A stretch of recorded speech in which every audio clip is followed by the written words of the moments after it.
Hi folks, today we're going to do some smoking. I've got a lovely piece of meat. I picked this up from my local cash and carry, but I'm pretty sure you can probably get it from your local butcher. This is called pad beef. This comes underneath the shoulder of the animal, so it's a bit like a skirt or a bit like a flank, that kind of meat. All the fat's been taken off this, okay?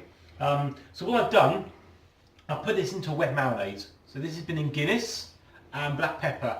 It's been in for about 36-40 hours. Okay, that's just going to help penetrate it and keep the meat really moist. We're also going to do a dry rub.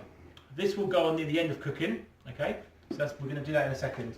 Now, tip with this: once you used it, don't throw it away. Okay, this is going to make a fantastic gravy if you reduce it down.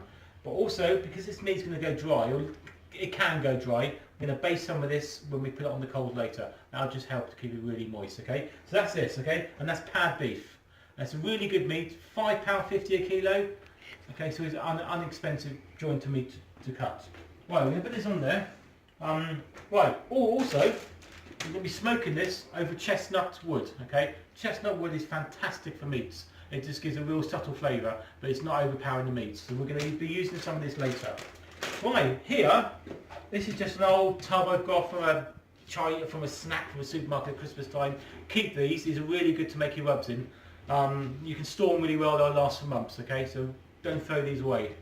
Right, we've got a couple of Nagas, okay. Nagas are again about 1 million on the Scoville scale. They're really hot. We're not going to go over the top of these, so I'm just going to use 2 of these. Okay, so I'm going to give a bit of a chop, okay, and then I'm going to go straight in there. We're going to use a Cornish sea salt, okay. This is any salt would do. I like to use this one, so I'm going to use a good pinch of that one, okay. Also use some ground black pepper. I'm going to same again. Okay, so a good pinch of that one. Now at this stage, okay, if you can see this, this is called a Dalmatian rub, named after dog. So you've got your basic black pepper and your salt, so you've got your black and white. Okay, so that's like a Dalmatian rub. I'm also going to put a bit of cumin in. Cumin works really well with beef, so I'm going to give a little shake of that. I'm doing about a teaspoon of each on this, okay? Now to balance all those flavours out, I'm going to put some just standard granulated sugar. You could use palm sugar. Okay, that's kind of the blocky brown sugar you get from Chinese supermarkets. So you can use that one instead. Again, I want to do probably about 2 teaspoons of this, okay, just to help counteract the heat from the Naga. Also, I'm going to use some sea cow. This works a bit like anchovies work with lamb. Okay, so it's really, really good. Adds another depth of flavour to it. So again, we're probably going to use, once these are grinded up, it's going to be around about a teaspoon. Okay. I'm not making much of the rub, okay, because this is a concentrated rub. You spread it really thinly over the beef because you don't want too much of it, okay. But when you're creating your rubs, you can just, adjust it to your personal taste. There it all is. It's all in there. Okay, we're going to give this a little bit of a blitz up. This is just a normal hand blender. If you haven't got one, pestle or mortar will do. Or even in your food mixer, okay? So we're going to give it a bit of a blitz, bit noise for a sec.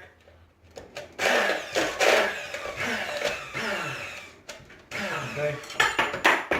Oops.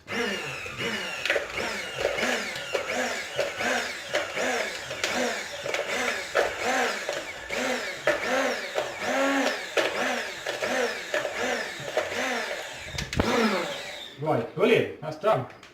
So I don't want it too fine, I want to see everything's in there. So you can see there, it's mixed up really nicely. It smells great, okay? So what we're going to do, we're going to put this back in the fridge. We're going to get the coals started on the smoker, and we'll see you in a bit. Voila. Okay, so you can see where the alcohol has penetrated the meat. It's beginning to tenderise there. On the joint like this, I reckon it's really important. It's going to stop it drying out. Okay. Now, as you can see, I didn't make a huge quantity of rub. Okay. Do a small rub, okay? This is your own rub, but you're not going to need a lot, okay? So this should last you, what's that? It's maybe 10 teaspoons altogether in there. So this is going to last you for a good few rubs. And because it's all dry ingredients, pop your lid back on, stick it in your cupboard, and that's going to last you for a while, okay? Right, so we're not going to use this, okay? We'll take a bit of that, okay? Put it over the top. Okay, we're going to rub it into me. I'm hardly using any of this. Okay? Right. So, you've got wet hand now. Okay, so turn that over and then use your dry hand. Okay, because you're not making any of your ingredients wet then. Okay, so it's going to last you longer. A little bit over. Give it a really good rub in. Just a tad more in there. There's a bit of chilli there. Get that chilli in. So it's really nicely coated. I haven't gone over the top. Okay, because you don't need a lot. Right, as you can see, tiny amount. Okay, so that's looking really beautiful. I'm just going to let that sit for about 5 minutes before we put it onto the coals. As you can see, I've used hardly any of my dry rub at all. So lid back in there, back in your cupboard, that's going to last you for a while. Again, if you find it's not enough chilli for yourselves, or it's a bit salty or a bit sweet, then top it up. You know, celery salt is a really good one to put in there. So add some celery salt, add some herb, because you're going to use this on chicken. Stick some dry rosemary on it, so have fun with it and play with it. But if you do find a good recipe, write it down, because you know for next time. There's nothing worse than creating a perfect dry rub and you forgetting what goes in there. Okay, so we're going to leave that for a few minutes. Let the smoke die down on the smoker for a little bit, and then we're going to stick it on and see what happens. See you again in a minute. Sat there for about 5 minutes. We saw a really nice coating there. Again, it's not too heavy, so we're going to put the start on the smoker. That's literally going to take minutes to cook. Okay, I'm reading the temperature about 200 there, so that's absolutely perfect. Okay, so right, we're going to have to put that there. We've got a few Yorkie pigeons going on there, and that's for later. Right, we're going to put that straight onto the middle. Right. There you go. You can hear that sizzling already. The coals have probably been on for 40 minutes. They've gone down to ash now. There's no flames. Okay. As you can see, it's really hot. It's coming away really nicely on the griddles. Okay. So we'll probably leave that about 3 or 4 minutes each side, and then we'll take it off and we'll slice it and we'll see how it looks. So see you in a second, guys. Right, so that's been on probably about 2 or 3 minutes each side. Okay, so we'll have a look at that. Perfect, look at that, absolutely gorgeous. Okay, we're going to take it off. Right, this is a clean board. I'm not using the same one as this raw meat, so this is a clean board. Right, so we're going to have a look at it. Now, as you can see, like this, you can have a look there. Right, you can see the grain. Okay, you can see the lines again. Yeah. What you want to do, you want to slice that way. If you slice against the grain, you're going to get a tougher bit of meat. Okay, but if you slice to the grain, it's going to be a lot more tender in the mouth. That marinade smells absolutely fantastic. Right, let's have a look. I'm going to cut to the grain. Okay.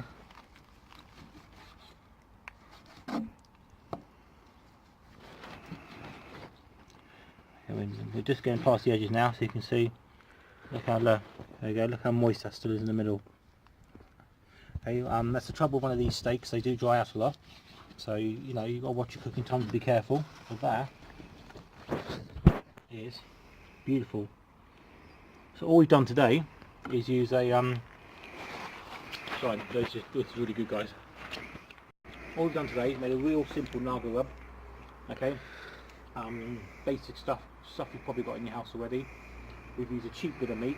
You know, this is the cheapest you can get. So have fun and experiment. If it goes wrong, it doesn't matter. Enjoy it. I suppose the most important thing to do now is to have a taste.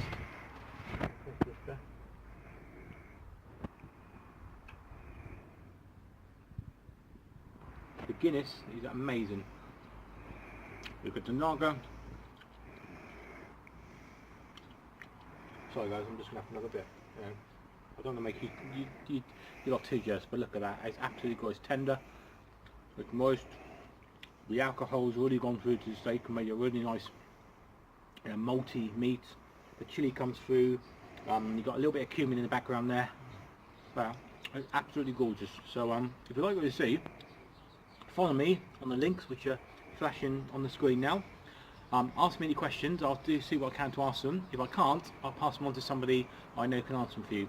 Have fun. I'm looking forward to do another recipe and do some more smoking with you soon. Thanks so much for watching, and I'm going to enjoy this now.